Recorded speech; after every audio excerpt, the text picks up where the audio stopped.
Hello students, আশা করি তোমরা সবাই ভালো আছো। তো আজকে দেখো স্টুডেন্টস, আমরা ইভিএস এর কন্টেন্টের খুব গুরুত্বপূর্ণ একটা ক্লাস কিন্তু করব, সেটা হচ্ছে ফুড। ঠিক আছে? তো তোমাদের সিলেবাস খুললে তোমরা দেখতে পাবে যে একটি চ্যাপ্টার আমাদের রয়েছে ফুড, শেল্টার, ট্রাভেল। ঠিক আছে, অলরেডি ট্রাভেল আমাদের ভিডিও কিন্তু দেওয়া রয়েছে আমার চ্যানেলে। তো আজকে যেটা আমরা করব ইভিএস এর ফুড, এই ফুড চ্যাপ্টারটি কিন্তু অনেকটা বড় স্টুডেন্টস। আমি চেষ্টা করব যতটাই ভিডিওতে দেওয়া, যদি সম্ভব না হয় তো সেকেন্ড পার্ট দিতে হবে। ঠিক আছে? তো খুব গুরুত্বপূর্ণ একটি ক্লাস, এবং এখান থেকে প্রত্যেকটা এক্সামে কিন্তু কোশ্চেন থাকেই থাকে। তার জন্য প্রথম থেকে লাস্ট পর্যন্ত কিন্তু তোমরা ভালো করে ভিডিওটা দেখবে। আগামী টেটের জন্য খুব গুরুত্বপূর্ণ হতে চলেছে। এছাড়াও যারা নার্সিং অ্যাসপিরেন্ট রয়েছে বা অন্যান্য এক্সামের অ্যাসপিরেন্ট রয়েছে, তাদের জন্য কিন্তু খুব ইম্পর্টেন্ট হতে চলেছে। তো দেখো স্টুডেন্টস, এই ফুড বা খাদ্য, ঠিক আছে, ফুড বা খাদ্য যদি আমরা আলোচনা করি, তো তার আগে আমাদের যেটা আলোচনা করতে হয় যে নিউট্রিশন বা পুষ্টি নিয়ে। বোঝা গেল? খাদ্য আলোচনা করার আগে আমাদের পুষ্টি সম্বন্ধে জানা উচিত, বা নিউট্রিশন সম্বন্ধে জানা উচিত। নিউট্রিশন, বোঝা গেল? দেখো স্টুডেন্টস, পুষ্টি বা নিউট্রিশন হচ্ছে একটা সিস্টেম, একটা পদ্ধতি। ঠিক আছে?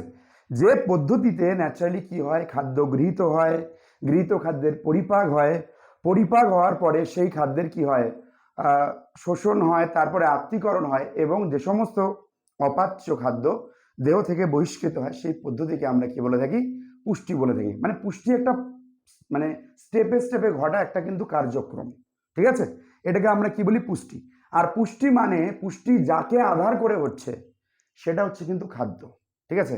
তার মানে পুষ্টি মানে এমন একটা পদ্ধতি, যে পদ্ধতিতে খাদ্য গৃহীত হবে। মানে খাদ্যের কনসেপ্টটা কিন্তু পুষ্টি থেকে আসলে অ্যাকচুয়ালি। ঠিক আছে? মানে গৃহীত খাদ্যের পরিপাক হবে, তারপরে কি হবে? শোষণ হবে, আত্তীকরণ হবে, ঠিক আছে, বহিষ্করণ হবে, সেটাকে আমরা কি বলছি? পুষ্টি বলছি। বোঝা গেল? এবার দেখো স্টুডেন্টস, আমরা সংজ্ঞায় যে স্টেপগুলির কথা বললাম, 5টি স্টেপের কথা আমরা বলেছি: খাদ্য গ্রহণ, পরিপাক, শোষণ, আত্তীকরণ, বহিষ্করণ। কিন্তু সবার এটা কিন্তু হয় না স্টুডেন্টস। বোঝা গেল? এর কিছু ব্যতিক্রম রয়েছে। ঠিক আছে? এবার এই স্টেপ অনুযায়ী, আমরা পুষ্টির স্টেপ অনুযায়ী যদি দেখি, তাহলে পুষ্টি অ্যাকচুয়ালি হচ্ছে আমাদের দুই ধরনের। বোঝা গেল? একটাকে বলা হয় হলোজৈক পুষ্টি, একটাকে বলা হয় হলোজৈক পুষ্টি, আর একটাকে বলা হয় হলোফাইটিক পুষ্টি। হলোফাইটিক পুষ্টি, হলোজৈক পুষ্টি মানে এমন পুষ্টি যে পুষ্টিতে 5টা স্টেপ ঘটবে। ঠিক আছে? খাদ্য গ্রহণ হবে, পরিপাক হবে, বোঝা গেল, শোষণ হবে, আত্তীকরণ হবে, এবং 5 নম্বর বহিষ্করণ হবে। বোঝা গেল? তো সেটাকে আমরা কি বলছি স্টুডেন্টস? সেটাকে আমরা বলছি হলোজৈক পুষ্টি। আর উদাহরণ যদি আমরা দেখি, উদাহরণের মধ্যে আমাদের মেনলি কি রয়েছে? এটা প্রাণীদের পুষ্টি বলা চলে। প্রাণী পুষ্টি মানে প্রাণীদের যে পুষ্টি পদ্ধতি, এটা কিন্তু 5টা স্টেপে ঘটে: খাদ্য গ্রহণ, পরিপাক, শোষণ, আত্তীকরণ, বহিষ্করণ। এই পুষ্টিটাকে আমরা কি বলছি? হলোজৈক পুষ্টি। ঠিক আছে? আর একটি পুষ্টি রয়েছে স্টুডেন্ট, যেখানে মাত্র 2টো স্টেপ ঘটে। একটা হচ্ছে খাদ্য গ্রহণ, খাদ্য সংশ্লেষ, খাদ্য সংশ্লেষ, আর একটাকে বলা হচ্ছে আত্তীকরণ। বোঝা গেল? তার মানে হলোফাইটিক পুষ্টির 2টি স্তর, 2টি স্টেপ: খাদ্য সংশ্লেষ হবে, আর হচ্ছে কি আত্তীকরণ ঘটবে। এর উদাহরণ যদি আমরা চাই স্টুডেন্টস, উদাহরণ মেনলি যেটা আমাদের আসে, সেটা হচ্ছে আমাদের উদ্ভিদের পুষ্টি। উদ্ভিদ পুষ্টিকে আমরা কি বলে থাকি? হলোফাইটিক পুষ্টি। আশা করি বোঝা গেল স্টুডেন্টস যে হলোজৈক পুষ্টি আর হলোফাইটিক পুষ্টি কাকে বলে। বোঝা গেল? এরপর দেখো স্টুডেন্টস, আমরা আরেকটি ক্লাসিফিকেশন কিন্তু পুষ্টির করতে পারি। সেটা হচ্ছে, এটা আমরা করলাম স্টেপ অনুযায়ী। এরপরে দেখো স্টুডেন্টস, পুষ্টির মূল যে উপাদান, সেটিকে আমরা কি বলছি? পুষ্টির মূল উপাদানকে আমরা বলছি খাদ্য। মানে খাদ্য ছাড়া পুষ্টি হচ্ছে না। এবার এই খাদ্য আদৌ মানে উৎপন্ন করার ক্ষমতা রয়েছে কিনা, ঠিক আছে, পুষ্টিকে খাদ্য উৎপাদন ক্ষমতা অনুযায়ী খাদ্য উৎপাদন ক্ষমতা অনুযায়ী আমরা মেনলি দুটো ভাগে ভাগ করতে পারি। একটাকে বলি স্বভোজী পুষ্টি, স্বভোজী পুষ্টি, আর এটাকে আমরা বলি পরভোজী পুষ্টি, পরভোজী পুষ্টি। একটাকে কি বলছি আমরা? স্বভোজী পুষ্টি বলছি, আর এটাকে আমরা কি বলছি? পরভোজী পুষ্টি। ঠিক আছে? স্বভোজী পুষ্টি মানে এমন পুষ্টি স্টুডেন্টস যেখানে কি হয় যে কোনো প্রাণী, ঠিক আছে, বা উদ্ভিদ, মানে এক কথায় জীব আর কি, নিজেদের খাদ্য নিজেরা সংশ্লেষ করতে পারে, নিজেরা উৎপন্ন করতে পারে। ঠিক আছে? সেই পুষ্টিকে আমরা কি বলছি? স্বভোজী পুষ্টি। ঠিক আছে? উদাহরণ যদি আমরা চাই স্টুডেন্টস, উদাহরণের মধ্যে আমাদের কি রয়েছে? উদাহরণের মধ্যে রয়েছে আমাদের উদ্ভিদ, মেনলি উদ্ভিদ। 99.99% উদ্ভিদের কি হচ্ছে? স্বভোজী পুষ্টি। উদ্ভিদ নিজেরা কিন্তু নিজেদের খাদ্য সংশ্লেষ করতে পারে। কিন্তু এখানে কিন্তু ব্যতিক্রম রয়েছে স্টুডেন্টস, কিছু কিছু আমাদের প্রাণী রয়েছে যারা কিন্তু, প্রাণীদের কিন্তু এমন হতে পারে যে স্বভোজী পুষ্টি হতে পারে। এক্সাম প্রসপেক্টে ইম্পর্টেন্ট মনে রাখবে, ইউগ্লিনা, ক্রাইস্যামিবা,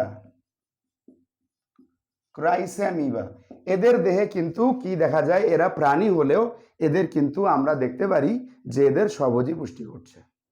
ক্লিয়ার? আর পরভোজী পুষ্টি মানে স্টুডেন্টস যে পুষ্টিতে মানে জীব নিজেদের খাদ্য নিজেরা সংশ্লেষ করতে পারছে না। বোঝা গেল?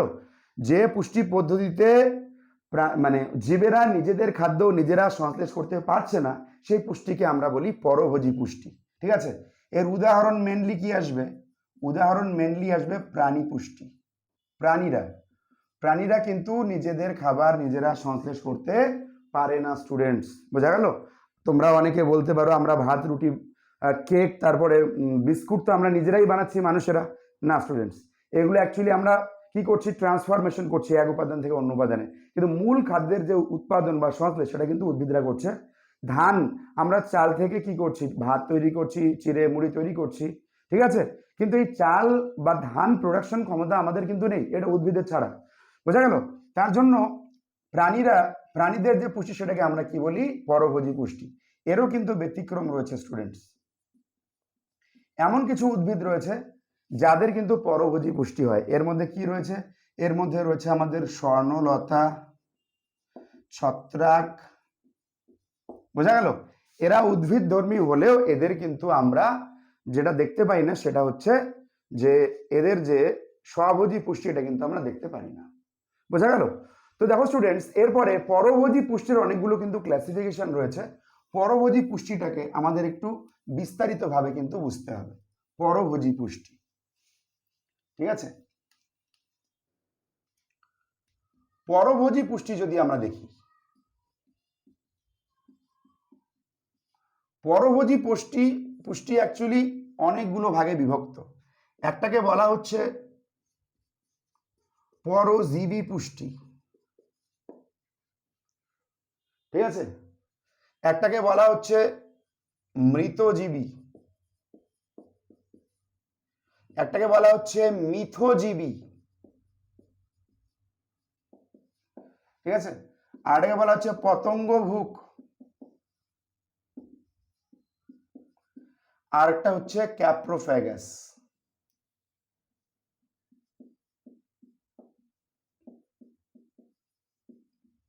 আশা করি বোঝা গেল স্টুডেন্টস।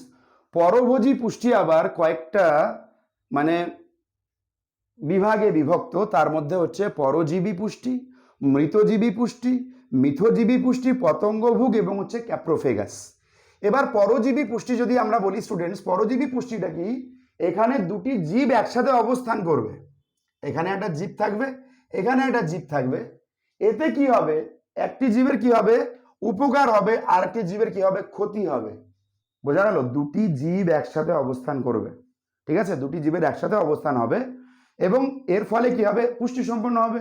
পুষ্টি সম্পন্ন হওয়ার ফলে একজনের উপকার হবে এবং একজনের ক্ষতি হবে। এই ধরনের পুষ্টিকে আমরা কি বলি? পরজীবী। যেমন মানুষ এবং উকুন, মানুষ উকুন, মানুষ কৃমি। বোঝা গেল? এছাড়াও বিভিন্ন জীবাণু যেগুলি রয়েছে, ব্যাকটেরিয়া, ভাইরাস যেগুলি রয়েছে, ঠিক আছে, ক্ষতিকারক যে সমস্ত ব্যাকটেরিয়া রয়েছে, এরা কিন্তু কোনো মানুষ বা প্রাণীর দেহে যখন আক্রমণ করে তখন যে পুষ্টিটা হয় সেটা পরজীবী পুষ্টি হয়, কারণ এর দ্বারা যে পোষক তার ক্ষতি হয় আর যে আসে তার কিন্তু উপকার হয়। তো আশা করি বোঝা গেল স্টুডেন্টস। এটা উদ্ভিদেরও ঘটতে পারে, প্রাণীদেরও কিন্তু ঘটতে পারে। উদ্ভিদের আমরা এটা দিলাম, প্রাণীদেরও হতে পারে। যেমন হচ্ছে আমরা যদি বলতে পারি কুল গাছ, কুল গাছ আর হচ্ছে স্বর্ণলতা। বোঝা গেল? কুল গাছের মধ্যে স্বর্ণলতা যদি আসে, স্বর্ণলতা তো নিজেরা খাবার তৈরি করতে পারছে না, কুল গাছ পুষ্টি দিচ্ছে এবং তার জন্য স্বর্ণলতা উপকার পাচ্ছে, বাট কুল গাছের কিন্তু ক্ষতি হচ্ছে। এই ধরনের পুষ্টিকে আমরা কি বলি? পরজীবী পুষ্টি। আরেকটা রয়েছে মৃতজীবী পুষ্টি স্টুডেন্টস। মৃতজীবী পুষ্টি মানে কি? যেখানে মৃত খাদ্য, এখানে খাদ্য হিসেবে ব্যবহৃত হবে মৃত উদ্ভিদ অবলিক প্রাণী। বোঝা গেল? মৃত উদ্ভিদ অবলিক প্রাণী এরা কি করছে? মৃতদেহ থেকে পুষ্টি সংগ্রহ করছে, সেটাকে আমরা কি বলি? মৃতজীবী পুষ্টি। ঠিক আছে? মৃতজীবী পুষ্টি যদি আমরা দেখি উদ্ভিদের ক্ষেত্রে, উদ্ভিদ খাদ্য হিসেবে গ্রহণ করে যেটা হয় ব্যাঙের ছাতা। ব্যাঙের ছাতার যে পুষ্টি স্টুডেন্টস, ব্যাঙের ছাতা কি করছে? কোনো পচা কোনো গাছের বাকল বা হচ্ছে খড়, পচা খড়, সেখান থেকে পুষ্টিটা সংগ্রহ করছে, সেটাকে আমরা কি বলছি? মৃতজীবী পুষ্টি। আর প্রাণীদের মনে করো কোনো প্রাণী মারা গেল, ঠিক আছে, সেই মারা যাওয়ার পরে বিভিন্ন জীবাণু, ঠিক আছে, প্রাণী দেহকে খাচ্ছে বিভিন্ন জীবাণু, জীবাণুরা খাচ্ছে, অথবা মনে করো কাক বা হচ্ছে শকুন খেয়ে নিচ্ছে, এই যে পুষ্টি পদ্ধতি সেটাকে আমরা কি বলছি স্টুডেন্টস? মৃতজীবী পুষ্টি। বোঝা গেল? আশা করি কোনো ডাউট নেই স্টুডেন্ট। যেখানে খাদ্যটা হচ্ছে মৃত উদ্ভিদ বা প্রাণী, সেটাকে আমরা কি বলি? মৃতজীবী পুষ্টি। আর একটা রয়েছে মিথজীবী পুষ্টি। মিথ মানে পরস্পর উপকার। এখানে দুটি জীব একসাথে অবস্থান করবে, ঠিক আছে, এবং একে অপরের দ্বারা উপকার পাবে, দুজন দুজনকে সাহায্য করবে, ঠিক আছে, দুটো জীব একসাথে অবস্থান করবে এবং অবস্থানের ফলে কি একে অপরের দ্বারা উপকার পাবে, সেই পুষ্টিকে আমরা কি বলছি? মিথজীবী পুষ্টি। যেমন স্টুডেন্টস মানুষ এবং হচ্ছে ইকোলি, আমাদের ক্ষুদ্রান্তে এস্চেরিচিয়া কোলাই নামে একটি ব্যাকটেরিয়া রয়েছে, যেটি ভিটামিন বি কমপ্লেক্স কিন্তু আমাদের সংশ্লেষ করে সাহায্য করে। আবার ও কি করছে? মানুষের পুষ্টিরস খেয়ে বেঁচে থাকছে। ফলে এই পুষ্টিটাকে আমরা কি বলছি? মিথজীবী পুষ্টি। ঠিক আছে? শিম্বি গোত্রীয় উদ্ভিদ আর হচ্ছে রাইজোবিয়াম নামে ব্যাকটেরিয়া। শিম্বি গোত্রীয় মানে ডাল জাতীয় উদ্ভিদের মূলে রাইজোবিয়াম নামে এক ধরনের ব্যাকটেরিয়া বাস করে, যারা কি করে স্টুডেন্টস? বায়ুমণ্ডলের নাইট্রোজেনকে ক্যাপচার করে। আমরা উদ্ভিদ বা প্রাণীরা কেউই কিন্তু বাতাসের নাইট্রোজেন সরাসরি গ্রহণ করতে পারি না স্টুডেন্টস। বাতাসে সব থেকে বেশি নাইট্রোজেন রয়েছে 77.78 বা 78%। এত বেশি পরিমাণে নাইট্রোজেন থাকা সত্ত্বেও উদ্ভিদ বা প্রাণী কেউই সেটাকে সরাসরি গ্রহণ করতে পারে না। আমাদের কি করতে হয়? কোনো ভিটামিন বা কোনো নাইট্রোজেন রয়েছে এমন কোনো উপাদান থেকে সংগ্রহ করতে হয়। সরাসরি বায়ুর নাইট্রোজেন আমরা গ্রহণ করতে পারি না। কিন্তু রাইজোবিয়াম যে ব্যাকটেরিয়া রয়েছে, এরা কিন্তু বায়ুর নাইট্রোজেনকে ক্যাপচার করতে পারে। এরা ক্যাপচার করে কি ডাল জাতীয় মূল উদ্ভিদকে দিয়ে দিচ্ছে, ফলে তাদের পুষ্টি সম্পন্ন হচ্ছে, তাদের উপকার হচ্ছে। আবার ডাল জাতীয় উদ্ভিদ সালোক সংশ্লেষের ফলে তাকে গ্লুকোজ দিচ্ছে, ফলে একে অপরের সহায়তা কিন্তু বেঁচে রয়েছে। এখানে আরেকটা জিনিস মনে রাখবে স্টুডেন্টস, শিম্বি গোত্রীয় উদ্ভিদ চাষ করলে তার জন্য কি হয়? জমির উর্বরতা বৃদ্ধি পায়। ডাল জাতীয় উদ্ভিদ যদি আমরা চাষ করি তাহলে দেখবে যে জমির উর্বরতা বৃদ্ধি পায়, এই কারণে কিন্তু। বোঝা গেল স্টুডেন্টস? এরপর হচ্ছে পতঙ্গভুক। পতঙ্গভুক মানে কি স্টুডেন্টস? যেখানে খাদ্য হচ্ছে পতঙ্গ, খাদ্য হচ্ছে পতঙ্গ, ঠিক আছে, খাদ্য পতঙ্গ হবে। পতঙ্গদের খেয়ে, যেটা ইনসেক্টদের খেয়ে যে পুষ্টি হচ্ছে, সেটাকে আমরা কি বলি? পতঙ্গভুক। এটা উদ্ভিদের যদি আমরা দেখি স্টুডেন্টস, উদ্ভিদের মধ্যে রয়েছে সূর্য শিশির, পাতা ঝাঁঝি, কলসীপত্রী। বোঝা গেল? আর প্রাণীর মধ্যে যদি আমরা ব্যাঙ দেখি স্টুডেন্টস, ব্যাঙের যে পুষ্টি সেটাকে আমরা কি বলি? পতঙ্গভোগ পুষ্টি বলে থাকি। আশা করি কারো ডাউট নেই স্টুডেন্টস, এটাকে আমরা কি বলছি? পতঙ্গভোগ পুষ্টি। এরপর হচ্ছে ক্যাপ্রোফেগাস। ক্যাপ্রোফেগাস মানে খাদ্য যেখানে মল, ঠিক আছে, যারা মলকে খাদ্য হিসেবে গ্রহণ করে তাদের আমরা কি বলি, ক্যাপ্রোফেগাস পুষ্টি বলে থাকি। বোঝা গেল? এর মধ্যে আমাদের কি পড়বে, এর মধ্যে আমাদের পড়বে বাদুড়, ঠিক আছে, এবং হচ্ছে কি বাদুড়, আর পড়বে আমাদের হচ্ছে গিনিপিগ। তো আশা করি পুষ্টির পদ্ধতি সম্বন্ধে ক্লাসিফিকেশন সম্বন্ধে কারো কোনো ডাউট নেই, ঠিক আছে। দেখো স্টুডেন্টস, এরপরে আমরা যেটা চলে যাব সেটা হচ্ছে যে মানুষের খাদ্য। আমাদের অ্যাকচুয়ালি ইভিএস এর খাদ্য চ্যাপ্টারে মেনলি যেটার উপর ফোকাস করা রয়েছে সেটা হচ্ছে মানুষের খাদ্য, ঠিক আছে। এবার খাদ্য কাকে বলে স্টুডেন্টস, এটা আমাদের জানা উচিত। খাদ্য হচ্ছে এমন একটি উপাদান, এমন একটি আহার্য উপাদান যা গ্রহণ করার ফলে কি হয়, উদ্ভিদের শুষ্ক ওজনের বৃদ্ধি ঘটে। উদ্ভিদ বা প্রাণী দুটোই হবে। খাদ্য হচ্ছে এমন একটি মানে আহার্য সামগ্রী, সেটা উদ্ভিদ বা প্রাণী যেটাই হতে পারে, যদিও উদ্ভিদের ক্ষেত্রে সংশ্লেষ হবে আর প্রাণীদের ক্ষেত্রে আহার্য হবে। সেই উপাদানটা কি করছে, যদি আমাদের প্রয়োজনীয় শক্তির যোগান দেয়, যদি আমাদের শুষ্ক ওজন বাড়িয়ে তোলে, যদি আমাদের দেহে রোগ প্রতিরোধ ক্ষমতা গড়ে তোলে, সেই উপাদানটিকে আমরা কি বলবো স্টুডেন্টস, খাদ্য বলবো, ঠিক আছে। এবার দেখো খাদ্য উপাদান স্টুডেন্টস, খাদ্য উপাদান সম্বন্ধে আমাদের জানা উচিত, ঠিক আছে। খাদ্য উপাদান যদি তোমরা পুরনো বইগুলোতে দেখো স্টুডেন্টস, পুরনো বইগুলোতে মেইনলি দেওয়া রয়েছে আমাদের খাদ্য উপাদান হচ্ছে 6 ধরনের। বোঝা গেল? পুরনো বইগুলোতে দেওয়া রয়েছে খাদ্য উপাদান 6 ধরনের। কি কি দেওয়া রয়েছে? দেওয়া রয়েছে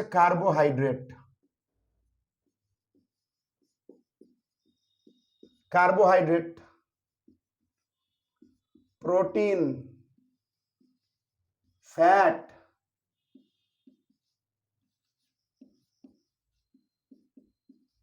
ভিটামিন, খনিজ লবণ, আর হচ্ছে জল। বোঝা গেল? খাদ্য উপাদান পূর্বের যে বইগুলি রয়েছে দেখবে 6টি উপাদান দেওয়া রয়েছে students, carbohydrate, protein, fat, vitamin, খনিজ লবণ এবং হচ্ছে জল। এদের আমরা খাদ্য উপাদান বলি। কিন্তু স্টুডেন্টস রিসেন্ট যদি তোমরা বইগুলি দেখো, এখন খাদ্য উপাদান কিন্তু 8টি ধরা হচ্ছে আমাদের, দুটো অ্যাড হয়েছে। একটিকে বলা হচ্ছে আমাদের ফাইটোকেমিক্যালস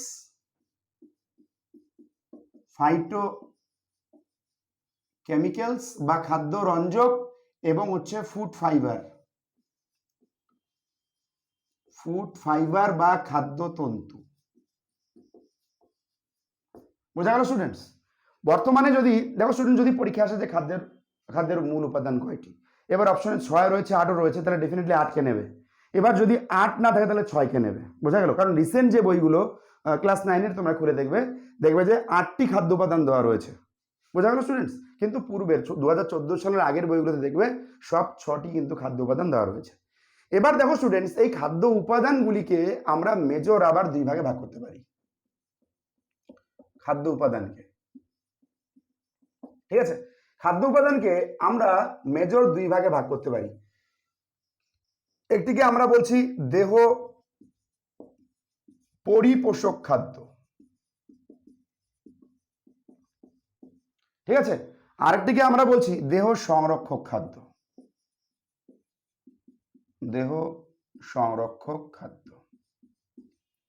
বোঝা গেল?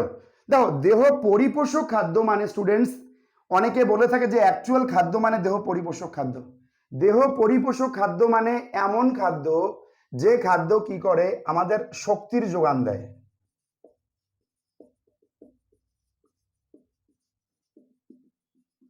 যে সমস্ত খাদ্য আমাদের দেহে শক্তির যোগান দেয় তাকে আমরা কি বলি, দেহ পরিপোষক খাদ্য। আর যে সমস্ত খাদ্য আমাদের দেহে রোগ প্রতিরোধ ক্ষমতা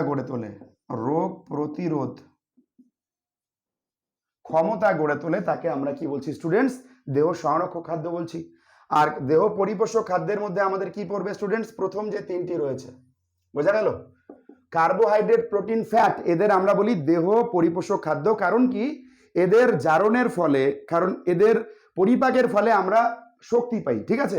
শক্তি তো আমরা এটিপি রূপে পাই, ঠিক আছে, এটিপি পাই। তো তার জন্য এদের আমরা কি বলছি, দেহ পরিপোষক খাদ্য। আর এই বাদবাকি যে খাদ্য উপাদান 5টি রয়েছে, এদের আমরা কি বলছি, দেহ সংরক্ষক খাদ্য। কারণ এরা আমাদের দেহে কিন্তু রোগ প্রতিরোধ ক্ষমতা কিন্তু গড়ে তুলছে।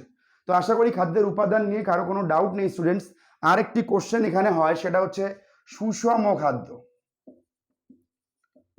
সুষম খাদ্য, ঠিক আছে। এখন শুনুন, সুষম খাদ্য মানে এমন খাদ্য যে খাদ্যের মধ্যে খাদ্য উপাদানের সবগুলি বর্তমান, ঠিক আছে। সুষম খাদ্য মানে এমন খাদ্য যে খাদ্যের মধ্যে খাদ্যের উপাদান সমস্তই বর্তমান, মানে এই 8টি উপাদান বর্তমান, তাকে আমরা কি বলছি? সুষম খাদ্য। কিন্তু অ্যাকচুয়ালি স্টুডেন্টস এমন কোনো খাদ্য নেই, এটা জাস্ট একটা আইডিওলজি, একটা মানে স্ট্যান্ডার্ড মাপ, ঠিক আছে। এমন কোনো খাদ্য উপাদান নেই যার মধ্যে সব কিছুই পাওয়া যাবে। তবে স্টুডেন্টস পূর্বে আমরা দুধকে সুষম খাদ্য রূপে ধরতাম, আর বর্তমানে অনেকে ডিমকে অনেকে মনে করে যে সুষম খাদ্য মানে এর মধ্যে সমস্ত খাদ্য উপাদান রয়েছে। কিন্তু অ্যাকচুয়ালি এমন কোনো খাদ্য উপাদান নেই যার মধ্যে, মানে খাদ্য নেই যার মধ্যে সমস্ত খাদ্য উপাদান কিন্তু রয়েছে। তো আশা করি বোঝা গেল স্টুডেন্টস। এরপরে আমরা যেটা করব যে ধাপে ধাপে মানে এক এক করে আমরা খাদ্য উপাদানগুলি নিয়ে আলোচনা করব। এই খাদ্য উপাদানগুলি থেকে কিন্তু আমাদের খুব কোশ্চেন হয়, ঠিক আছে, এটা আমাদের কিন্তু জানতে হবে।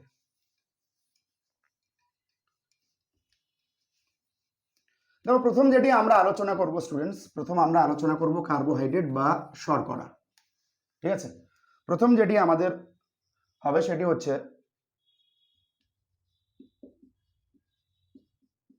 কার্বোহাইড্রেট বা হচ্ছে বাংলায় যেটাকে আমরা শর্করা বলছি, ঠিক আছে। এর যদি মূল উপাদান দেখা যায় স্টুডেন্টস, উপাদান এর মধ্যে কি কি রয়েছে?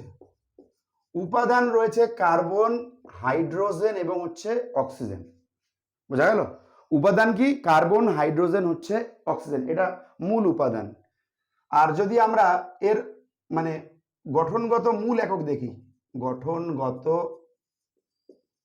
মূল একক, সেটাকে আমরা কি বলে থাকি স্টুডেন্টস? সেটাকে আমরা বলে থাকি গ্লুকোজ, ঠিক আছে। শর্করার মূল গঠনগত উপাদান যদি বলা হয় তাহলে কি হবে স্টুডেন্টস? গ্লুকোজ হবে, ঠিক আছে। শর্করার মূল যে গঠনগত উপাদান সেটাকে আমরা কি বলছি? গ্লুকোজ বলছি। এবার এই যে আমরা দেখলাম যে কার্বোহাইড্রেটের মধ্যে 3টি উপাদান রয়েছে, কার্বন, হাইড্রোজেন, অক্সিজেন। এদের এই কার্বন যে সংখ্যা, এই কার্বন সংখ্যা অনুযায়ী আমরা আবার কার্বোহাইড্রেটকে বিভিন্ন ভাগে কিন্তু ভাগ করতে পারি, ঠিক আছে। তার মধ্যে স্টুডেন্ট আরেকটা জিনিস তোমাদের মাথায় রাখতে হবে যে এর উৎস ইদানিং খুব একটা আসে না, তবে একটু মনে রাখবে। উদ্ভিজ্জ উপাদানের মধ্যে আমাদের যে ধান, গম, ভুট্টা রয়েছে, এখানে মানে চাল যেটা, সেটা হচ্ছে উৎস।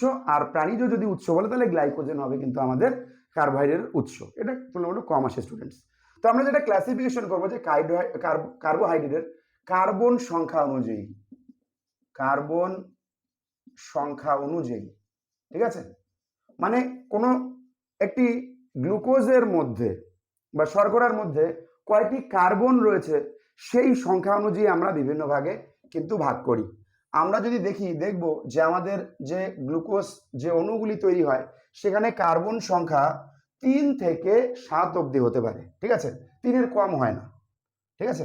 3 কার্বন, 4 কার্বন, 5 কার্বন, 6 কার্বন হতে পারে, আর হচ্ছে 7 কার্বন। 3 কার্বন যদি হয় তখন তাকে বলা হয় ট্রায়োজ শর্করা। বোঝা গেল? তারপরে আমরা দেখব যে যেখানে কি রয়েছে, আমাদের 4টি রয়েছে, 3টি থাকলে আমাদের হচ্ছে ট্রায়োজ শর্করা, 4টি থাকলে হচ্ছে ট্রায়োজ, 5টিকে বলা হয় পেন্টোজ শর্করা,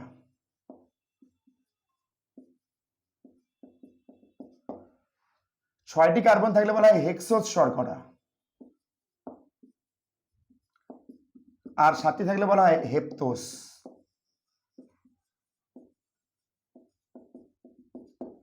বোঝা গেল স্টুডেন্টস? তো এই ট্রায়োজ শর্করা মানে 3 কার্বন, 4টিকে বলা হয়, 4টি থাকলে ট্রায়োজ,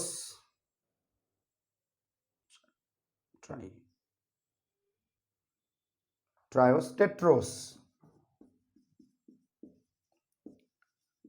শর্করা, 5টি থাকলে বলা হয় পেন্টোজ শর্করা, 6টি কার্বন থাকলে বলা হয় হেক্সোজ শর্করা, আর যদি 7টি কার্বন থাকে তখন সেটাকে আমরা কি বলে থাকি, হেক্টোজ শর্করা। এটা গেল আমাদের গ্লুকোজের ক্লাসিফিকেশন।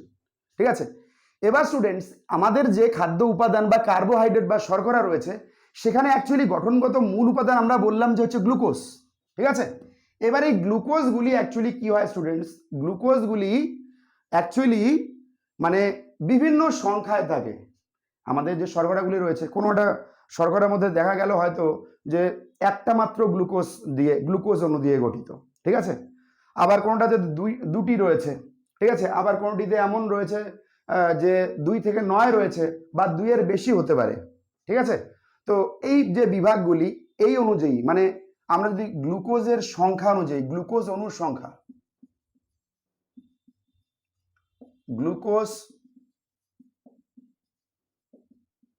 অণুর সংখ্যা অনুযায়ী, গ্লুকোজ অণুর সংখ্যা অনুযায়ী আমরা কিন্তু আবার মেনলি 3 ভাগে ভাগ করতে পারি। মানে কোন শর্করার মধ্যে কয়টি গ্লুকোজ অণু রয়েছে, একটাকে বলা হয় মনোস্যাকারাইড,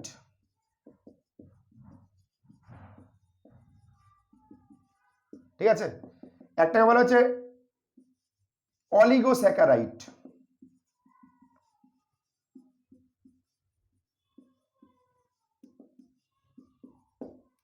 ঠিক আছে, আরেকটিকে বলা হচ্ছে পলিস্যাকারাইড। বোঝা গেল স্টুডেন্টস, মানে গ্লুকোজ অণু কয়টি রয়েছে সেই শর্করার মধ্যে সেই অনুযায়ী আমরা যদি দেখবো যে মনোস্যাকারাইড, অলিগোস্যাকারাইড এবং হচ্ছে পলিস্যাকারাইড, এই 3 মূল ভাগে কিন্তু আমরা তাদের ভাগ করতে পারছি।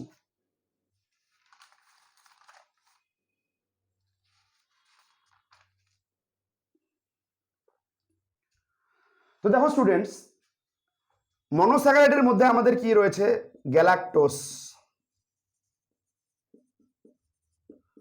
রাইবোস, পেন্টোজ, এদের আমরা বলছি মনোস্যাকারাইড।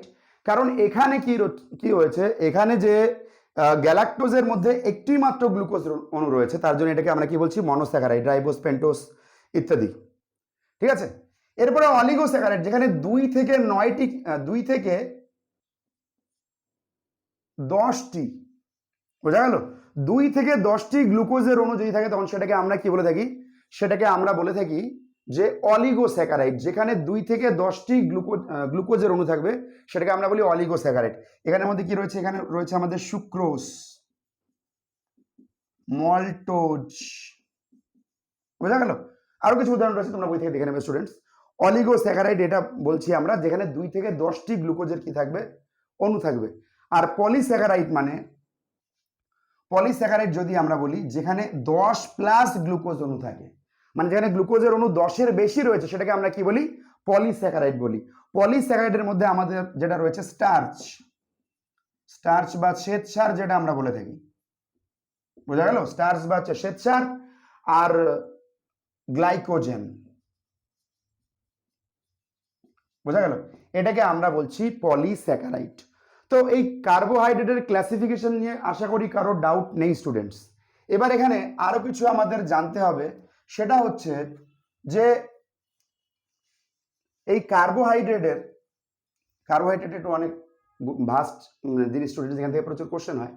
কার্বোহাইড্রেটের মানে প্রত্যেকটি আমাদের যে দেহ পরিপোষক খাদ্যগুলি রয়েছে প্রত্যেকটির কি রয়েছে, তাপন মূল্য বলে একটা জিনিস হয়, তাপন মূল্য,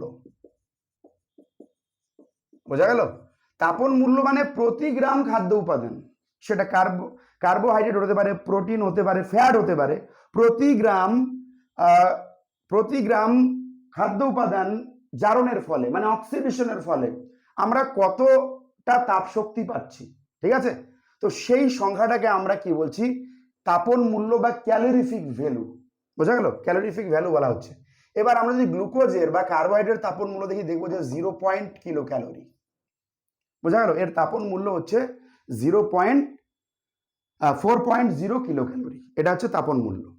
ঠিক আছে, এবার দেখো স্টুডেন্টস, এখান থেকে আর একটা যেটা কোশ্চেন হয় যে কার্বোহাইড্রেট, ঠিক আছে, দেখো আমাদের দেহ পরিপোষক খাদ্য 3টি আমরা জানি স্টুডেন্টস, কার্বোহাইড্রেট, প্রোটিন আর হচ্ছে ফ্যাট। ঠিক আছে, এটা 3টি আমাদের এসেনশিয়াল খুব দেহের জন্য। কিন্তু কোনো ব্যক্তি যদি এমন হয় যে সে কি করছে, শুধুমাত্র পর্যাপ্ত পরিমাণে কার্বোহাইড্রেট জাতীয় খাবার খাচ্ছে এবং সে প্রোটিন জাতীয় খাবার গ্রহণ করছে না, তারপরেও সেই ব্যক্তি কিন্তু পর্যাপ্ত পরিমাণে কার্বোহাইড্রেট যুক্ত খাবার গ্রহণ করলে সে দীর্ঘদিন পর্যন্ত কিন্তু সুস্থ সবল অবস্থায় বাঁচতে পারবে। ঠিক আছে, এই যে মানে এই কারণে কার্বোহাইড্রেটকে বলা হয় প্রোটিন বাচোয়া খাদ্য। প্রোটিন বাচোয়া খাদ্য, ঠিক আছে, প্রোটিন বাচোয়া খাদ্য বলে, কারণ কোনো ব্যক্তি যদি দীর্ঘদিন প্রোটিন গ্রহণ না করে কিন্তু পর্যাপ্ত পরিমাণে যদি কার্বোহাইড্রেট গ্রহণ করে তাহলেও সে দীর্ঘদিন কিন্তু সুস্থ সবল রূপে বাঁচতে পারবে। তার জন্য কার্বোহাইড্রেটকে আমরা কি বলছি? প্রোটিন বাচোয়া খাদ্য বলছি। ঠিক আছে, এবার দেখো স্টুডেন্টস, আমাদের প্রতিদিন প্রয়োজন কত?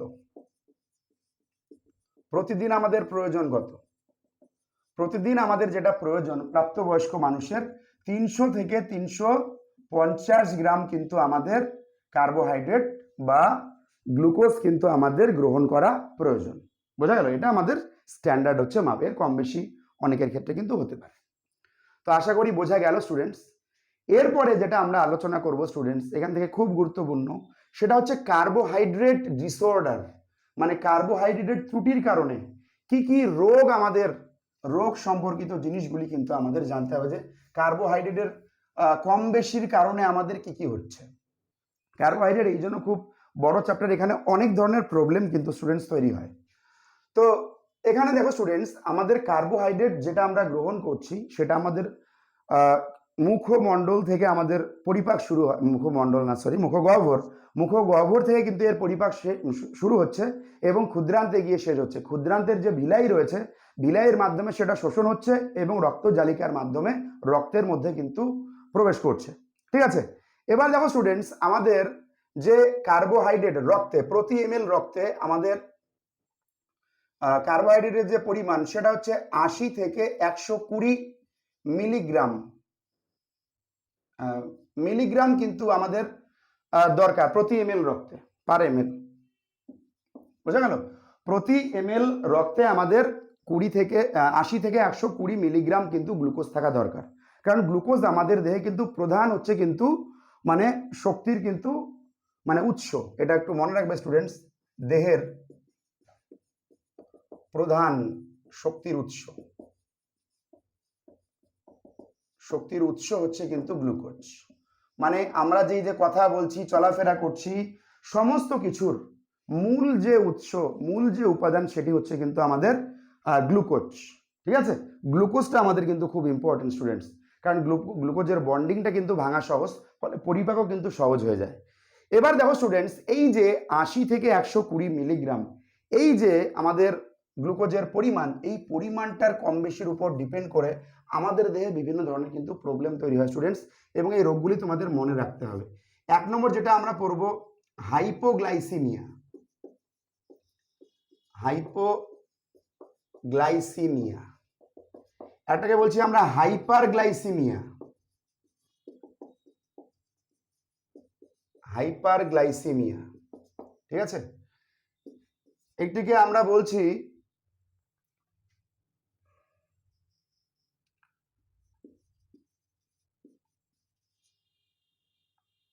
গ্লাইকোজেনেসিস। গ্লাইকোজেনেসিস, কিছু টার্ম, সবগুলো প্রবলেম নয়, কিছু টার্ম আমাদের মনে রাখতে হবে। Glycogenesis, glycogenolysis, glycogenolysis, glucogenesis, glucogenesis,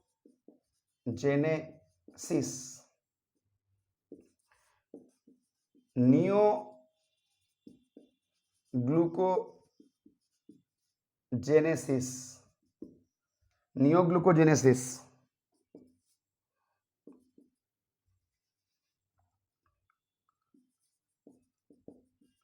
diabetes mellitus,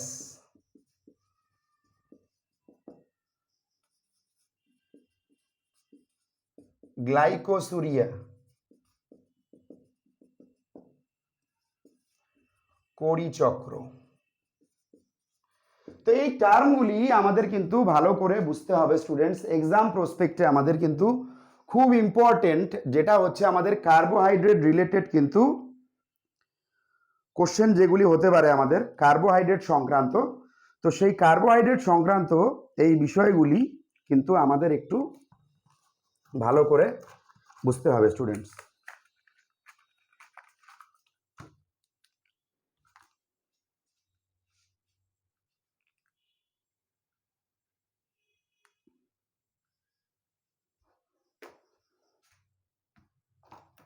আমি একটু কালি ভরে নিচ্ছি স্টুডেন্টস,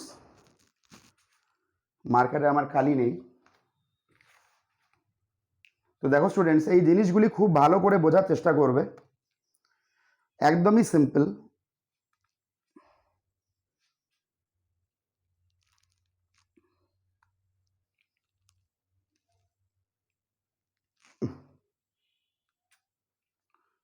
একদমই সিম্পল এই জিনিসগুলি।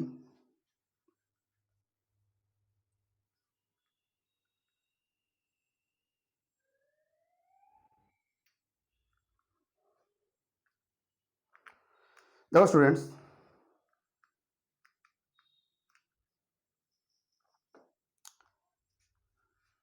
আমি যেটা বললাম যে আমাদের কার্বোহাইড্রেট সংক্রান্ত এই শব্দগুলি জানা উচিত, আমাদের এক্সাম প্রসপেক্টে খুব ইম্পর্টেন্ট। দেখো স্টুডেন্টস, আমরা কি বললাম যে আমাদের রক্তে প্রতি ml রক্তে আমাদের গ্লুকোজের যে ন্যাচারাল পরিমাণ সেটা 80 থেকে 120 মিলিগ্রাম থাকা উচিত। কিন্তু কোনো কারণে যদি এমন হয় স্টুডেন্টস যে আমাদের রক্তে 80 বা 80 এর কম হচ্ছে, ঠিক আছে, রক্তটা হচ্ছে আমাদের মানে গ্লুকোজ যেটা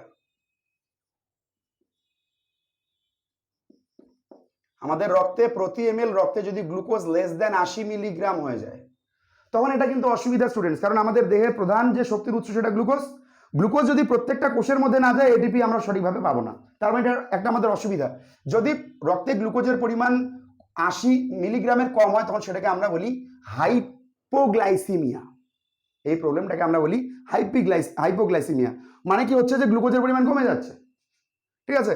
হাইপারগ্লাইসিমিয়া মানে যদি এমন হয় যে গ্লুকোজ যেটা আমাদের রয়েছে, গ্লুকোজ 120 মিলিগ্রামের বেশি বা তার বেশি চলে গেছে, তখন সেটাকে আমরা বলি হাইপারগ্লাইসিমিয়া, ঠিক আছে।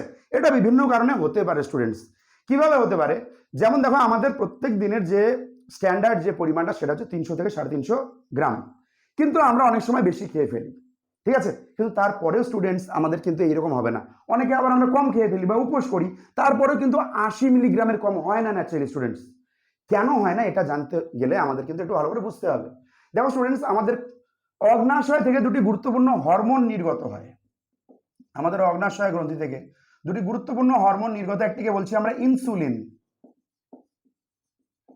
আর একটিকে আমরা বলছি গ্লুকাগন। এরা দুই ভাই এবং এরা পরস্পর বিপরীতধর্মী কাজ করে। আমাদের দেহের মধ্যে রক্তের গ্লুকোজের পরিমাণ স্বাভাবিক রাখার জন্য ইনসুলিন আর গ্লুকাগনের কিন্তু ব্যাপক ভূমিকা রয়েছে স্টুডেন্টস। কিভাবে? দেখো স্টুডেন্টস, কোনো কারণে যদি আমাদের এমন হয় যে আমাদের রক্তে গ্লুকোজের পরিমাণ বেড়ে গেছে, অর্থাৎ হাইপারগ্লাইসিমিয়া হয়ে গেছে। এবার হাইপারগ্লাইসিমিয়া হলে কি হয় স্টুডেন্টস, ইনসুলিন যে রয়েছে না, 120 মিলিগ্রাম 140 মিলিগ্রাম যদি হয়ে যায়, ইনসুলিন কি করে, ইনসুলিনের কাজ হচ্ছে গ্লুকোজকে গ্লাইকোজেন রূপে জমা করে। গ্লাইকোজেন রূপে কোথায় জমা করে স্টুডেন্টস?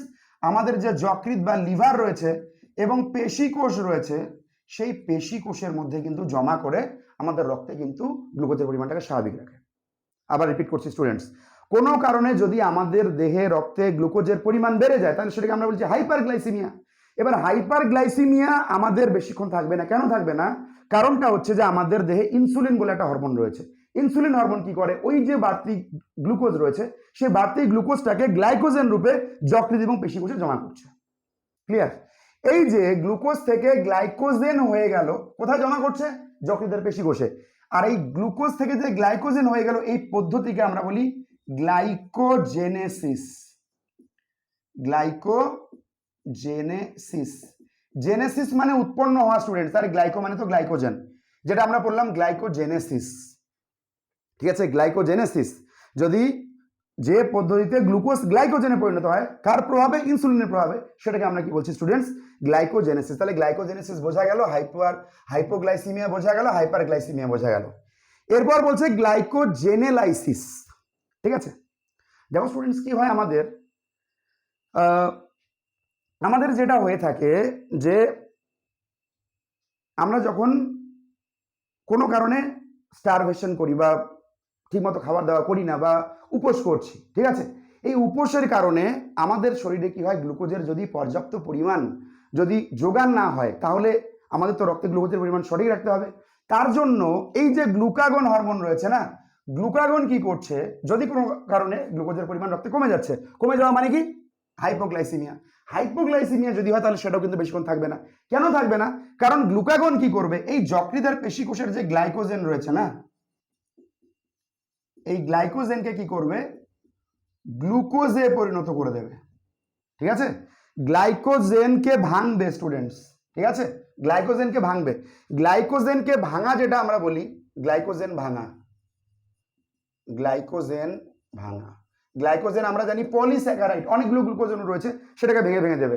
এই যে গ্লাইকোজেনকে ভাঙলো সেটাকে আমরা বলি গ্লাইকোজেনেলাইসিস। জেনেসিস মানে উৎপন্ন হওয়া, লাইসিস মানে ভেঙে ফেলা। ঠিক আছে, এবার এই যে গ্লাইকোজেনেলাইসিস মানে গ্লাইকোজেনকে ভেঙে দেবে। কে ভেঙে দিচ্ছে? গ্লুকাগন ভেঙে দিচ্ছে। এই গ্লুকাগন ভাঙার ফলে গ্লাইকোজেন থেকে কি হচ্ছে, গ্লুকোজ উৎপন্ন হচ্ছে। এই গ্লাইকোজেন থেকে গ্লুকোজ যে উৎপন্ন হচ্ছে এই প্রসেসটাকে আমরা বলছি গ্লুকোজেনেসিস। বোঝা গেল স্টুডেন্টস? এই পদ্ধতিকে আমরা বলছি গ্লুকোজেনেসিস। তার মানে কি? গ্লুকোজেনেসিস আমাদের বোঝা গেল। গ্লুকোজেনেসিস হচ্ছে গ্লাইকোজেনেসিসের উল্টো। গ্লুকোজেনেসিস কি? কোনো কারণে যদি আমাদের রক্তে গ্লুকোজের পরিমাণ কম হয় তাহলে গ্লুকাগন কি করছে, যকৃৎ আর পেশিকোষের যে গ্লাইকোজেন সঞ্চিত রয়েছে গ্লাইকোজেনকে ভাঙছে। গ্লাইকোজেন ভাঙার প্রক্রিয়াটা আমরা কি বলছি? গ্লাইকোজেনেসিস। আর গ্লাইকোজেনেলাইসিস। এই গ্লাইকোজেনেলাইসিসের ফলে কি উৎপন্ন হচ্ছে? গ্লুকোজ উৎপন্ন হচ্ছে। এই গ্লাইকোজেন থেকে গ্লুকোজ উৎপন্ন হওয়াকে আমরা কি বলছি? গ্লুকোজেনেসিস, মানে গ্লুকোজ উৎপন্ন হচ্ছে স্টুডেন্টস। বোঝা গেল? এখানে আর একটা টার্ম রয়েছে স্টুডেন্টস, নিওগ্লুকোজেনেসিস। নিওগ্লুকোজেনেসিসটা কি? নিওগ্লুকোজেনেসিস হচ্ছে যে আমাদের যদি এমন হয় যে আমাদের যত পরিমাণে আমাদের খাদ্য না গ্রহণ করার ফলে, প্রথম কথা আমরা খাদ্য গ্রহণ করছি না, আমাদের গ্লাইকোজেন থেকে গ্লুকোজ আসছে, ঠিক আছে, এরপরে দেখো স্টুডেন্ট যদি আমাদের এমন হয় যে আমাদের গ্লাইকোজেন যদি কোনো কারণে সঞ্চয় শেষ হয়ে যায় তখন কি হবে স্টুডেন্টস? তখন আমাদের যে ফ্যাট রয়েছে, আমাদের দেহে যে চর্বি রয়েছে, ঠিক আছে, ফ্যাট রয়েছে, সেই ফ্যাট থেকে কিন্তু কি হবে, ফ্যাটের, দেখো স্টুডেন্টস আমরা এরপরে পড়বো আমাদের শর্করার যে মূল উপাদান সেটা হচ্ছে কার্বন, হাইড্রোজেন, অক্সিজেন। একইভাবে আমাদের ফ্যাটের যদি আমরা উপাদান দেখি, ফ্যাট হচ্ছে কি কার্বন, হাইড্রোজেন এবং অক্সিজেন, ফ্যাটেরও তাই।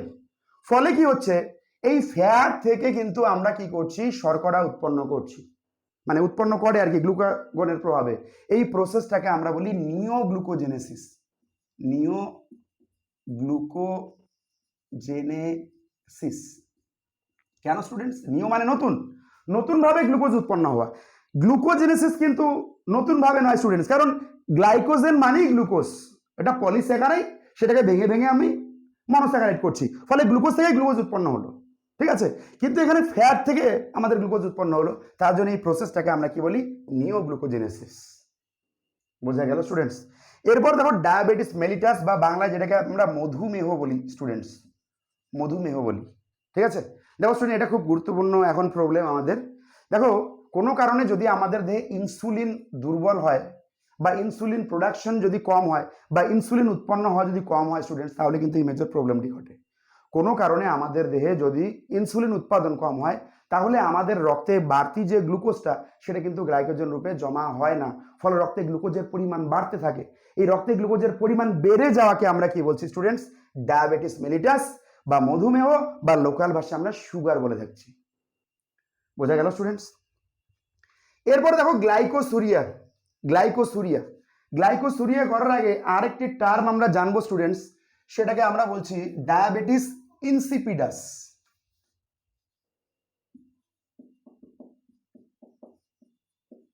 Diabetes insipidus. দেখো আমাদের পিটুইটারির পশ্চাৎ ভাগ থেকে একটা হরমোন নির্গত হয়, এডিএইচ, অ্যান্টিডাইউরেটিক হরমোন। এই হরমোন কি করছে স্টুডেন্টস? আমাদের যে বাড়তি রেচনের পরিমাণটাকে কমিয়ে দেয়, মানে বৃক্কীয় নালিকায় আমাদের যে কিডনির যে নেফ্রন রয়েছে, নেফ্রনের বৃক্কীয় নালিকা বলে একটা মানে উপাদান মানে অঙ্গ রয়েছে, সেই অংশ থেকে কি করে এডিএইচ বাড়তি গ্লুকোজটাকে কিন্তু বাড়তি গ্লুকোজ বা বাড়তি যে রেচন পথগুলি রয়েছে, রেচন পথগুলি কিন্তু কমিয়ে দেয়, পুনঃশোষণ ঘটায়, ফলে আমাদের লিমিটেড রেচন পথ উৎপন্ন হয়। কিন্তু কোনো ব্যক্তির যদি এমন হয় স্টুডেন্ট যে এডিএইচ এর পরিমাণ মানে এডিএইচ কম উৎপন্ন হচ্ছে, তাহলে সেই ব্যক্তির কি হবে, অতিরিক্ত রেচন উৎপন্ন হবে, ঠিক আছে, যেটাকে আমরা ইংলিশে বলি ডায়াবেটিস ইনসিপিটাস, বাংলায় বলি বহুমূত্র, ঠিক আছে। দেখো স্টুডেন্টস, কোনো কারণে যদি এমন হয় যে কোনো ব্যক্তির ইনসুলিন ঘাটতি রয়েছে, ইনসুলিন ঘাটতির ফলে ডায়াবেটিস মেলিটাস হবে, এবার কোনো কারণে দেখা যাচ্ছে যে এডিএইচ এরও ঘাটতি রয়েছে, তাহলে কি হবে স্টুডেন্টস, অতিরিক্ত পরিমাণে কি হবে, মূত্র উৎপন্ন হবে, আর মূত্রের মাধ্যমে অতিরিক্ত গ্লুকোজ কিন্তু বেরিয়ে যাবে। মূত্রের মাধ্যমে গ্লুকোজ, মূত্রের মাধ্যমে যদি গ্লুকোজ নির্গত হয় তখন সেটাকে আমরা বলি গ্লাইকোসুরিয়া, সেটাকে আমরা কি বলি স্টুডেন্টস, গ্লাইকোসুরিয়া বলে থাকি। আরেকটা জিনিস দেখো স্টুডেন্ট, আমাদের রয়েছে পরিচক্র। পরিচক্র আর কিছুই নয়, এই যে ইনসুলিন আর গ্লুকাগন মিলে আমাদের দেহে রক্তের যে ভারসাম্যটা বজায় রাখছে, সেটাকে আমরা কি বলছি, পরিচক্র বলছি। সংক্ষেপে যদি আমরা বলি স্টুডেন্টস, সংক্ষেপে বললে কি হচ্ছে, আমাদের দেহে রক্তের পরিমাণ গ্লুকোজের পরিমাণ বেড়ে যাচ্ছে, ইনসুলিন সেটাকে গ্লাইকোজেনে পরিণত করছে, গ্লাইকোজেন যদি পরিণত করছে কোথায়, যকৃৎ এবং পেশি কোষে, কোনো কারণে আমাদের দেহে রক্তে গ্লুকোজের পরিমাণ কমে গেল, গ্লুকাগন কি করবে, সেই গ্লাইকোজেনটাকে আবার গ্লুকোজে পরিণত করে রক্তে গ্লুকোজের পরিমাণ স্বাভাবিক রাখবে। এই যে চক্রটা হচ্ছে স্টুডেন্টস, এটাকে আমরা কি বলছি, কোরি চক্র, কোরি চক্র। তো আশা করি গ্লুকোজ সম্বন্ধে তোমাদের বোঝা গেল স্টুডেন্টস। গ্লুকোজ থেকে এখানেই আমাদের কিন্তু মনে রাখতে হবে। এরপরে দ্বিতীয় খাদ্য উপাদান আমরা আলোচনা করব স্টুডেন্টস, প্রোটিন। প্রোটিন খুব গুরুত্বপূর্ণ আমাদের। প্রোটিন এমন একটি আমাদের খাদ্য উপাদান যেটি মেনলি উৎস মাছ, মাংস, ডিম, দুধ, ঠিক আছে, মাখন, বাটার, এই সমস্ত। তো এটা হচ্ছে উৎস, উৎস নিয়ে আমি বলছি না, উৎসটা তোমরা দেখে নেবে। প্রোটিনের যদি আমরা উপাদান দেখি স্টুডেন্টস, প্রোটিনের উপাদান, প্রোটিনের উপাদান হলে কার্বন, হাইড্রোজেন, অক্সিজেন, তার সাথে নাইট্রোজেন। দেখো স্টুডেন্টস, আমরা কার্বোহাইড্রেট আর ফ্যাটের মধ্যে দেখলাম কার্বন, হাইড্রোজেন, অক্সিজেন, এখানে বাড়তি রয়েছে নাইট্রোজেন, ঠিক আছে। এর উপাদান হচ্ছে কার্বন, হাইড্রোজেন এবং নাইট্রোজেন। এবার মূল উপাদান যদি গঠনগত উপাদান, গঠনগত উপাদান যদি আমরা দেখি, গঠনগত উপাদান হচ্ছে কয়টি, উপাদানটি সেটাকে কি বলা হচ্ছে, অ্যামাইনো অ্যাসিড। গ্লুকোজের ক্ষেত্রে গঠনগত উপাদান ছিল শর্করা বা কার্বোহাইড্রেটের ক্ষেত্রে আমাদের গঠনগত উপাদান ছিল শর্করা, আর প্রোটিনের গঠনগত উপাদান হচ্ছে অ্যামাইনো অ্যাসিড। গোটা বিশ্বে 36 ধরনের অ্যামাইনো অ্যাসিড পাওয়া যায় স্টুডেন্টস, গোটা বিশ্বে 36 ধরনের অ্যামাইনো অ্যাসিড পাওয়া যায়। তার মধ্যে আমাদের মানব দেহের গঠনে যদি আমরা দেখি, মানব দেহের বিভিন্ন উপাদানে আমাদের প্রায় 20টির মতো অ্যামাইনো অ্যাসিড রয়েছে। গোটা বিশ্বে 36 ধরনের অ্যামাইনো অ্যাসিড দেখা যায়, আর মানব দেহের মধ্যে প্রয়োজন হচ্ছে কত, 20 ধরনের। তার মধ্যে 11টি মানব দেহে অটোমেটিক সংশ্লেষ হয়, মানব দেহে সংশ্লেষ হয়, বোঝা গেল। আর এমন কিছু আমাদের অ্যামাইনো অ্যাসিড রয়েছে যেগুলি আমাদের দেহের জন্য অত্যন্ত গুরুত্বপূর্ণ, কিন্তু আমাদের দেহে অটোমেটিক সংশ্লেষ হয় না, তাদের আমাদের খাদ্যের মাধ্যমে গ্রহণ করতে হয়। এই বাদবাকি যে 9টি রয়েছে তাদের আমরা বলি অপরিহার্য অ্যামাইনো অ্যাসিড। কি বলি স্টুডেন্টস, অপরিহার্য অ্যামাইনো অ্যাসিড। এর মধ্যে আমাদের কি রয়েছে স্টুডেন্টস, এর মধ্যে যেটা আমাদের রয়েছে lysine, leucine, valine, lysine, leucine, valine, এরকম আরো অনেকগুলো, হিস্টিডিন, মেথিওনিন,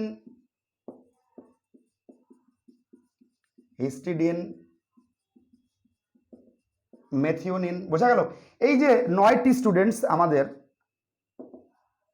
অ্যামাইনো অ্যাসিড, যেটা দেহের জন্য আমাদের দরকার কিন্তু আমরা দেহ থেকে পাচ্ছি না, সেটাকে আমরা কি বলছি, অপরিহার্য অ্যামাইনো অ্যাসিড। এগুলি আমাদের খাদ্য থেকে কিন্তু গ্রহণ করতে হয়, ঠিক আছে। এবার যদি আমরা তাপন মূল্য দেখি স্টুডেন্টস, তাপন মূল্য হচ্ছে 4.1 কিলো ক্যালোরি। তাপন মূল্য আগে বলেছি স্টুডেন্টস যে প্রতি গ্রাম খাদ্য উপাদান দহনের ফলে কত কিলো ক্যালোরি পাচ্ছি। তো এখানে হচ্ছে কত, 4.1 কিলো ক্যালোরি, ঠিক আছে, মানে প্রায় শর্করার কাছাকাছি। আর দেহের জন্য যদি প্রতিদিন প্রয়োজন, দেহের জন্য প্রয়োজন সেটা হচ্ছে 70 থেকে 80 গ্রাম স্টুডেন্টস।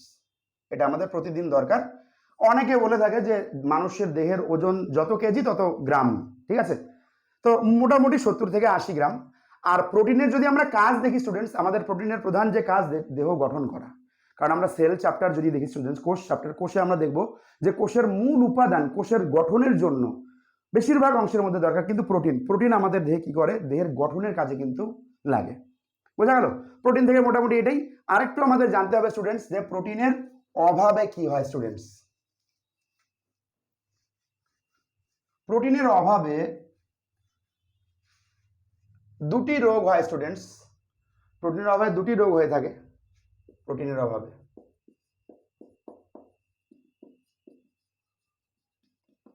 একটা হচ্ছে কোয়াশিওরকর,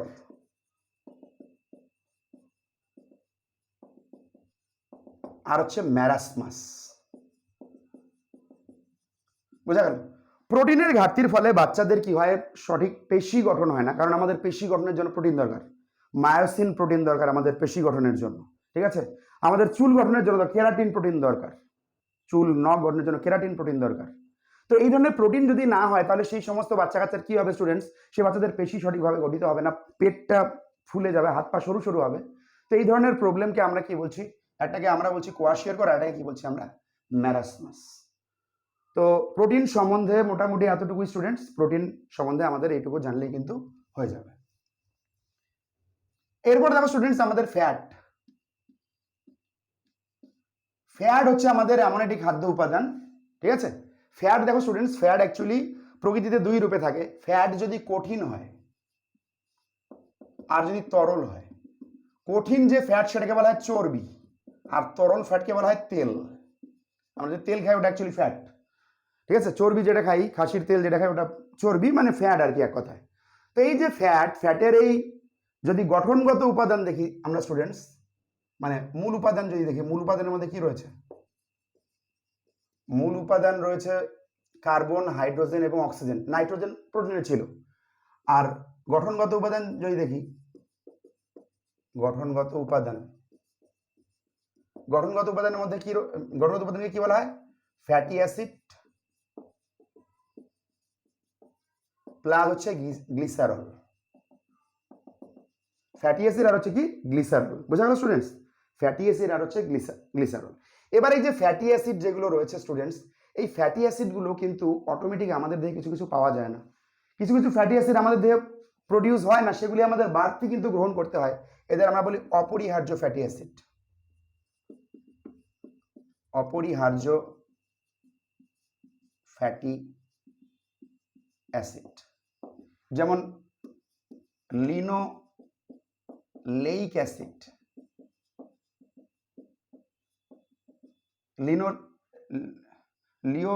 লিনোলেইক অ্যাসিড, ঠিক আছে? তারপরে মেগা 6 ফ্যাটি অ্যাসিড,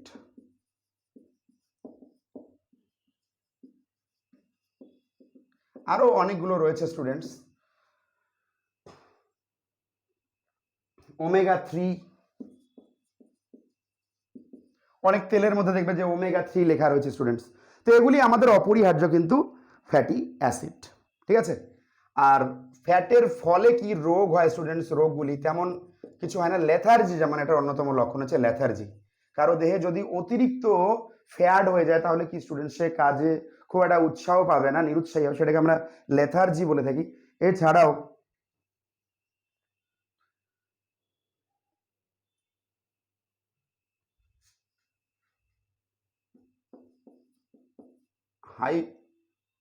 হাইপোটোনিয়া, তারপরে আমাদের হচ্ছে হেপাটোমেগালি,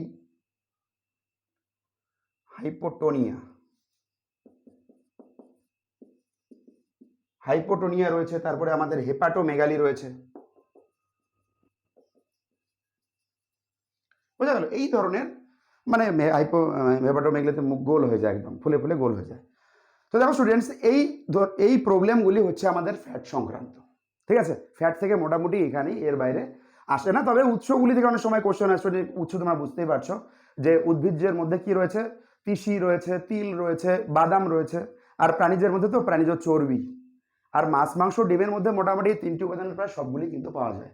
তো এতক্ষণ আমরা কিন্তু দেখলাম স্টুডেন্ট যে আমাদের যে দেহ সংরক্ষক যে দেহ পরিপোষক যে খাদ্য, সেই দেহ পরিপোষক খাদ্যগুলি সম্বন্ধে কিন্তু আমরা আলোচনা করলাম। এরপরে আমরা আরেকটি যেটা আলোচনা করব সেটি হচ্ছে আমাদের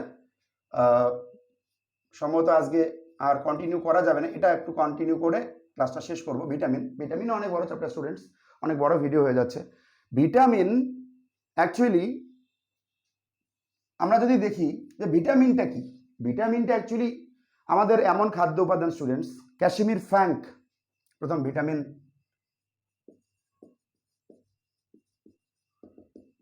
ক্যাশমির ফ্র্যাঙ্ক প্রথম ভিটামিন আমাদের কিন্তু নামকরণ করেন, পর্যবেক্ষণ করেন। এই ভিটামিন এমন একটি খাদ্য উপাদান স্টুডেন্ট, খাদ্য উপাদান যেটা সাধারণ খাদ্যে খুব অল্প পরিমাণে থাকে, সাধারণ খাদ্যে খুব অল্প পরিমাণে উপস্থিত থাকে, কিন্তু এটা আমাদের দেহের জন্য অত্যন্ত গুরুত্বপূর্ণ, কারণ এই উপাদানটি দেহে বিভিন্ন রোগের বিরুদ্ধে কিন্তু প্রতিরোধ ক্ষমতা গড়ে তোলে। সেটাকেই আমরা কি বলছি, ভিটামিন বলছি। আরবার রিপিট করছি স্টুডেন্টস, যে খাদ্য উপাদান সাধারণ খাদ্যে খুব অল্প পরিমাণ উপস্থিত থেকে দেহের রোগ প্রতিরোধ ক্ষমতা গড়ে তোলে, বিভিন্ন রোগের বিরুদ্ধে রোগ প্রতিরোধ ক্ষমতা গড়ে তোলে, তাকে আমরা কি বলছি, ভিটামিন বলছি। ঠিক আছে, এই ভিটামিনগুলোকে, আমাদের যত ভিটামিন রয়েছে সেটাকে আমরা কিন্তু মেজর দুই ভাগে ভাগ করতে পারি স্টুডেন্টস। একটাকে আমরা কি বলছি, একটাকে আমরা বলছি তেলে দ্রবণীয় ভিটামিন, তেলে দ্রবণীয় বা হচ্ছে ফ্যাটে দ্রবণীয়, ফ্যাটে দ্রবণীয়। আর একটা হচ্ছে জলে দ্রবণীয়, জলে দ্রবণীয়। বোঝা গেল? তেলে দ্রবণীয় ভিটামিনের মধ্যে আমাদের কি রয়েছে স্টুডেন্টস, তেলে দ্রবণীয় মধ্যে রয়েছে এ, ডি, ই, কে। আর ফ্যাটে দ্রবণীয় উপাদানের মধ্যে আমাদের কি রয়েছে, বি, সি, পি। বি এর মধ্যে বি কমপ্লেক্স অ্যাকচুয়ালি 12টি, কিন্তু আমাদের মনে রাখতে হবে B1, B2, B3, B4, B5, B6, B7, B9 আর হচ্ছে B12। আর সি আর পি না পড়লেও চলবে, সিটাই আমাদের কিন্তু লাগবে। বোঝা গেল? তো দেখো স্টুডেন্টস, তেলে দ্রবণীয় ভিটামিনগুলি তাহলে কি, এ, ডি, ই, কে। এবার ভিটামিন এ যদি আমরা দেখি, এর রাশির নাম হচ্ছে রেটিনল। এর রাশির নাম হচ্ছে কি স্টুডেন্ট, রেটিনল। আর রেটিনল খুব গুরুত্বপূর্ণ, এখান থেকে রেটিনাল নামে একটা প্রোটিন তৈরি হয়। এই রেটিনাল, আমাদের যে রেটিনা রয়েছে, রেটিনার মধ্যে আমাদের যে কোন কোষ রয়েছে, কোন কোষের গঠনে কিন্তু সাহায্য করে। ঠিক আছে, তো যাদের ভিটামিন এ এর অভাব রয়েছে, ভিটামিন এ এর অভাবে রাতকানা রোগ হয় কিন্তু স্টুডেন্টস, রাতকানা রোগ হয়। আর একটা হচ্ছে কি, স্কিনের গঠন কিন্তু খসখসে হয়ে যায়, এটাকে স্কিনোডার্মা বা ফিনোডার্মা বলা হয়, স্কিনোডার্মা বা স্পিনোডার্মা কিন্তু রোগের অভাবে কিন্তু হয়। ঠিক আছে, আর এর উৎস হচ্ছে ওই কোয়াড হেলিবার্ড মাছের যকৃৎ নিঃসৃত তেল যেটা, তারপরে অঙ্কুরিত বাদাম ছোলা। ঠিক আছে, ভিটামিন ডি, এটিকে বলা হয় ক্যালসিফেরল।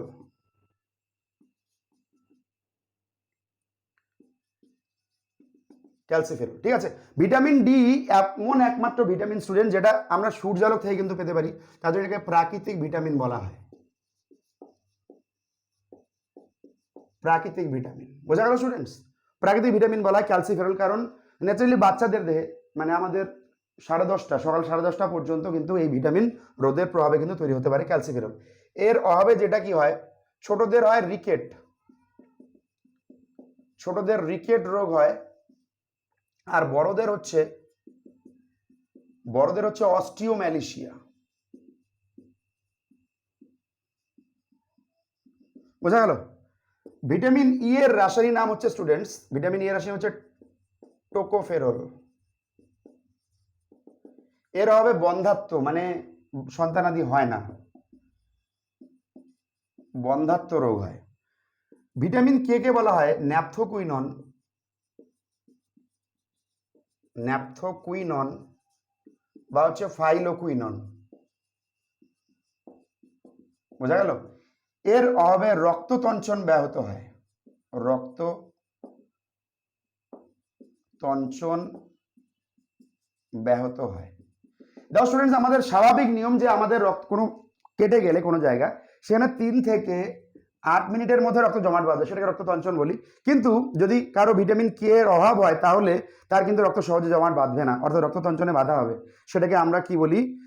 রক্ততঞ্চনে ব্যাহত, এটা হেমার্জিক হেমার্জিক বলা হয়ে থাকে আর কি রোগটা। ঠিক আছে, কারণটা হচ্ছে যে আমাদের রক্ততঞ্চনের জন্য যে ফ্যাক্টর দরকার, সেই ফ্যাক্টরগুলির মধ্যে ক্যালসিয়াম আয়ন কিন্তু দরকার, এটা ফ্যাক্টর একটা। তো সেটার অভাবে কিন্তু রক্ততঞ্চন ব্যাহত হয়। তো দেখো স্টুডেন্টস, এই যে আমরা তেলে দ্রবণীয় ভিটামিনগুলিকে দেখলাম, এদের আবার বিভিন্ন নাম রয়েছে। যেমন কি আমাদের রাতকানাকে বলা হয় জেরোপথ্যালমিয়া। ঠিক আছে, রাতকানাকে বলা হয় জেরোপথ্যালমিয়া, ওই জন্য এ ভিটামিন কি বলা হয়? Anti xerophthalmic factor. Anti xerophthalmic factor কাকে বলা হয়? ভিটামিন এ কে। ঠিক আছে, ভিটামিন ডি রিকেট রোগ প্রতিরোধ করে, এই জন্য বলা হয় anti rachitic factor. Anti rachitic factor. ঠিক আছে, আর ভিটামিন কে হেমার্জিক প্রতিরোধ করে, ওই জন্য অ্যান্টি হেমার্জিক ফ্যাক্টর বলা হয়। অ্যান্টি হেমার্জিক ফ্যাক্টর বলা হয়। তো আশা করি বোঝা গেল স্টুডেন্টস তেলে দ্রবণীয় বা ফ্যাটে দ্রবণীয় দ্রবণগুলি, মানে ভিটামিনগুলি। এরপরে আমরা যেটা করব সেটা হচ্ছে যে আমাদের জলে দ্রবণীয় যে সমস্ত ভিটামিন রয়েছে, সেই জলে দ্রবণীয় ভিটামিনগুলির সম্বন্ধে আমরা এক এক করে কিন্তু জানবো। ঠিক আছে, B1 যেটা, সেটাকে আমরা কি বলি? থিয়ামিন। B1 thiamine. ঠিক আছে, এর অভাবে যেটা হয় সেটা হচ্ছে বেরি বেরি রোগ হয় আমাদের। বোঝা গেল স্টুডেন্টস? এরপরে B12 যেটা আমরা বলি, সেটা B2 যেটা, সেটাকে বলি রাইবোফ্ল্যাভিন। রাইবোফ্ল্যাভিন। বোঝা গেল স্টুডেন্টস? এর অভাবে যেটা আমাদের হয়, স্টোমাটাইটিস হয়। স্টোমাটাইটিস। ঠিক আছে, B3টা খুব গুরুত্বপূর্ণ স্টুডেন্টস, এটাকে নিয়াসিন বলা হয়। B3 বা নিয়াসিন। এর অভাবে পেলেগ্রা রোগ হয়, মারাত্মক পেলেগ্রা রোগ হয় স্টুডেন্টস। পেলেগ্রা ভিটামিন B3 কে বা নিয়াসিনকে তার জন্য পিপি ফ্যাক্টর বলা হয়। পিপি ফ্যাক্টর, কারণ পেলেগ্রা প্রিভেন্টিভ ফ্যাক্টর, পেলেগ্রা রোগ প্রতিরোধ করার জন্য এটাকে কি বলা হয়? পেলেগ্রা প্রিভেন্টিভ ফ্যাক্টর। B4 কে বলা হয় কোলিন। বোঝা গেল? এর অভাবে কি হয়? মুখে ঘা হয়। বোঝা গেল স্টুডেন্টস? B5 যেটা আমাদের রয়েছে স্টুডেন্টস, B5 কে আমাদের বলা হয় প্যান্টোথেনিক অ্যাসিড।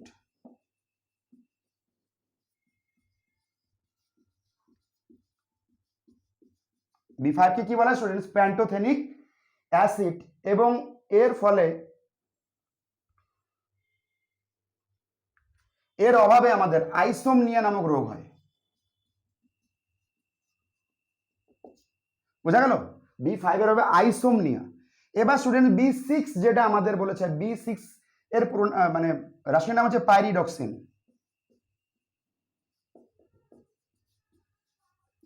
পাইরিডক্সিন এর অভাবে যেটা আমাদের হয় চিলোসিস রোগ হয়। বোঝা গেল স্টুডেন্টস?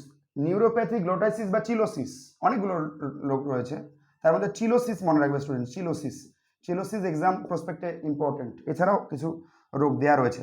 B7 এর যেটা আমাদের দেওয়া রয়েছে স্টুডেন্ট, বায়োটিন। B7 এর রাশির নাম হচ্ছে বায়োটিন, এবং B7 এর অভাবে আমাদের অ্যালোপসিমিয়া।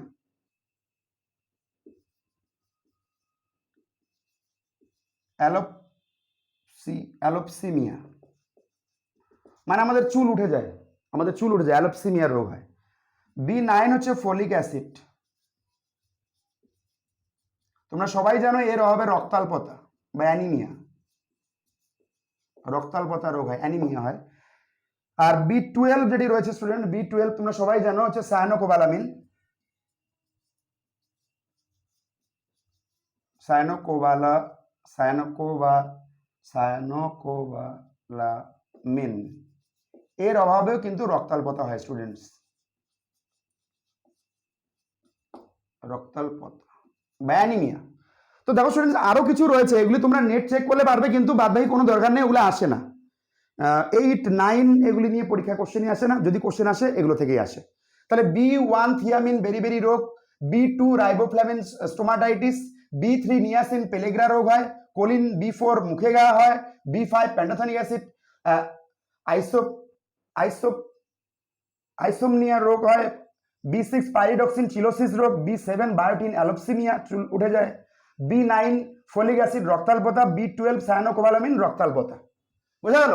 আর ভিটামিন সি আমাদের রয়েছে স্টুডেন্টস জলের দ্রবণীয়ের মধ্যে। সি তোমরা জানো যে সি হচ্ছে এর পুরো নাম হচ্ছে অ্যাসকর্বিক অ্যাসিড। অ্যাসকর্বিক অ্যাসিড এটা ন্যাচারালি টক জাতীয় ফল বা হচ্ছে কাঁচা লঙ্কা, এর মধ্যে কিন্তু অ্যাসকর্বিক অ্যাসিড থাকে। আর এর অভাবে কি রোগ হয় স্টুডেন্টস? এর অভাবে যেটা হয়, দাঁতের গঠন সুগঠিত হয় না, মাড়ির গঠন সুগঠিত হয় না, মাড়ি ফুলে যায়, রক্ত পড়ে, সেটা কি বলা হয়? স্কারভি রোগ বলা হয়। বোঝা গেল? আর স্কারভি প্রতিরোধ করে বলে এটাকে অ্যান্টি স্কারভাইক ফ্যাক্টর বলা হয়। অ্যান্টি স্কারভাইক ফ্যাক্টর বলা হচ্ছে। তো আশা করি বোঝা যাচ্ছে স্টুডেন্টস, আর কন্টিনিউ করা যাবে না। তোমরা গুরুত্বপূর্ণ পার্টটি, ফুডের গুরুত্বপূর্ণ পার্টটি আলোচনা হয়ে গেল, অল্প একটু আমাদের বাকি থাকলো, নেক্সট কোনো ক্লাসের মধ্যে সেটা আলোচনা করে দেবো। সবাই ভালো করে দেখে নাও স্টুডেন্টস, সবাই ভালো থাকবে, ভালো করে পড়াশোনা করো। আজকের ভিডিওটা এখানেই শেষ করছি।